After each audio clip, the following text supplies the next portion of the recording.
It's difficult to describe how nerve-wracking it was to start releasing Redux into the wild after almost 4 years, but reading all of your support and criticism has been invigorating to say the least. Wait, hold on, just a few more seconds. For this one, we derived footage from the Weiss character short, the original Chapter 2, and Chapter 3. At the risk of sounding overly sentimental at the beginning of the video, it was in my time working on Redux Chapter 2 when I really started to develop a love for editing. There's something so fascinating to me about how the simple act of reordering scenes can have such a profound impact on the way a story feels. The original Chapter 2 jumps between Lionheart and Watts, Salem and Cinder, Weiss, and then Adam, who you might have noticed was missing from this episode, but don't panic. We're doing a thing. Redux Chapter 2 takes place entirely from Weiss's perspective, and that change, in my opinion, lends the episode a much more personal feeling. Thematically, it tells a story about Weiss's connection to her family, how she so desperately wants to leave it behind, thinks she's finally managed to escape, but ultimately finds herself still bound by it, both because of her inherent connection to the Schnee name, but also because of her continued hope that her sister will swoop in to save her. One jump cut that I'm especially proud of is this one, because it feels like your access to information as an audience is limited to what Weiss is experiencing. Also, this shot was horizontally flipped, did you notice? I'd love to say that this column response between the Weiss short and the Vernal confrontation was planned from the beginning, but it was actually kind of an accident. To be honest, I wanted to throw in the Weiss character short because it looked nice and thought Volume 5 could benefit from having another fight scene. But when I watched the resulting sequence, I noticed these connections and decided that we should lean into it. It's not that we created these ideas, they were there all along, but arranging these moments to be closer together gave me a greater appreciation of the character work Volume 5 was doing here. Even this cut back to the airship is a translation of the one that was already there, just using different footage. It also has a brand new piece of music because we wanted to match the key of the soundtrack that it leads into. Shout out to Random Words on the piano, by the way. It sounds lovely. I'll get more into the sound in a bit, but first... Weiss is less of a klutz with the high-power ammunition. The pilot's line about hoping the friends in distress keep the Grim occupied has been removed in an attempt to make him a bit more sympathetic. This fire glyph shot was swapped out for a more kinetic one, horizontally flipped to maintain the line of action. Did you notice? The color grade for this chapter was super easy, barely an inconvenience. Vernal no longer loses her composure, and the maniacal laughing...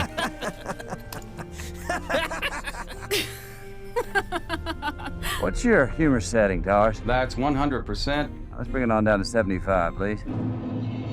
I'm going to use this as an opportunity to answer a question from Bossologist. When you cut individual lines of dialogue, what do you do with the music? Well, every volume of Ruby has a Blu-ray release, and one of the key benefits of these versions is their 5.1 surround sound mixes. Dialogue is generally anchored to the center speaker in order to make it feel like it's coming from the screen. Music and atmospheric sound effects hang out in the rest of them, and the subwoofer makes the rumblies. It's the center channel that's key here, because when you isolate it, you can essentially manipulate dialogue independently of the music. We still have to modify the soundtrack in places, but without dialogue getting in the way, crossfading results in fewer problems. That's not to say it was completely without challenge. I happen to be quite fond of the leitmotifs in Ruby's score, as some of you may know, so we tried to preserve as many of them as we could. Part of the reason I had so much fun working on Chapter 2 is because of how action-oriented it is, which gave me a lot of opportunities to contribute to the sound mix. There's far too many of these little guys to show all of them, so here's a list of some of the more noteworthy additions. Some radio interference is audible for a few moments before the pilot tunes into it. The dust explosion is much more forceful. I added a little beeping noise to this terminal that gets dismissed. Some more cloth rustling. My backpack has gotten a lot of use. I did all sorts of things with the airship.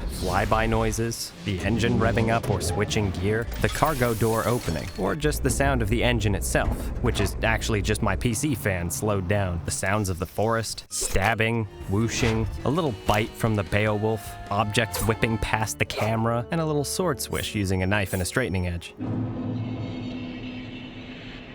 Both of the vocal songs in the chapter are great, but having two songs so close to each other feels a little bit strange. I like the way this cut makes Vernal appear more intimidating, but now there's a minor continuity error with the position of the sword, and the ending is perhaps a tad on the abrupt side. I wanted to briefly touch on another question from Winter Blue Ink, specifically, how much of a prioritization is cutting stuff out? Does it need to serve the story? I might have given the impression in my last video that the main focus of Volume 5 Redux is brevity. That's definitely my bad for parading around the difference in runtime like we're optimizing an any percent speed run. But hopefully Chapter 2 makes it clearer that we're not. We certainly modify the pacing to what we find to be more subjectively pleasing, but the motivator for most of our edits will always be to serve either the story or the experience. Back at the beginning of the project, we cut entire scenes for the sake of runtime, but later on realized that these concessions came at the expense of the characters and restored them. The goal of Volume 5 Redux was never to rewrite or otherwise trash Volume 5, but to try and make the good things that were already there a bit easier to see. That moment when I picked up on the connection between these two scenes was really striking to me, and if our edit can share that experience with others, I think that'd be pretty cool.